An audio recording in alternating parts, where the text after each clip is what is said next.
ใจองอาจต่อสู้สิ่งใสได้ห่วมประสานทหารลาบรถตั้งปืนใหญ่สู่โลกเคียงบ่าเคียงไหลด้วยน้ำใจพี่ละอาหารสงครามครั้งนั้นมีหลายบันเสียงลมเสียงตายผ่านหาลูกปืนทำลายผ่านแปลวไฟทั้งคืนทั้งวันท้องฟ้ามียนต์บินเวียนวนทอเทนาปานสุดแสนทุลากันดารได้ตีตานสนาเลื่อยมามูลเสือที่ยืนเยื้อดูเดือดยาวนานสืบทอดมาถึงทุกวันเลือดทหารภูมิใจทั่วหน้าป้องกันอากาศมีบทบาทปกปักรักษาป้องกันนาดินนานฟ้าทั่วสาธารลาวให้สดใส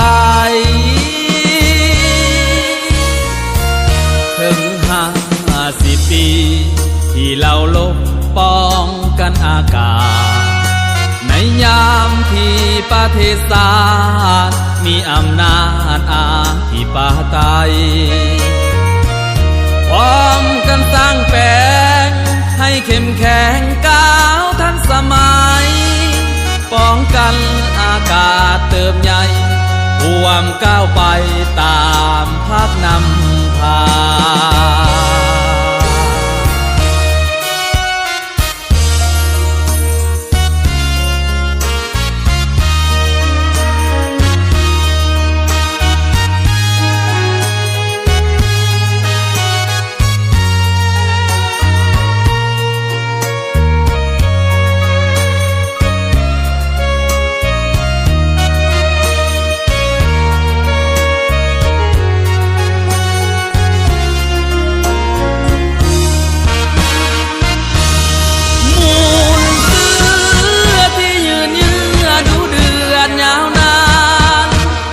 ทอดมาถึงทุกวันเลือดทหารภูมิใจทั่วหน้า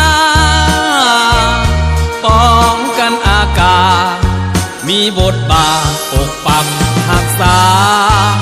ป้องกันนาดินนานฟ้าทั่วสาธารลาวให้สดใสถึง50 ปีที่เราลบป้องกันอากาศในยามที่ประเทศชาติมีอำนาจอธิปไตยพร้อมกันสร้างแปลงให้เข้มแข็งก้าวทันสมัยป้องกันอากาศเติบใหญ่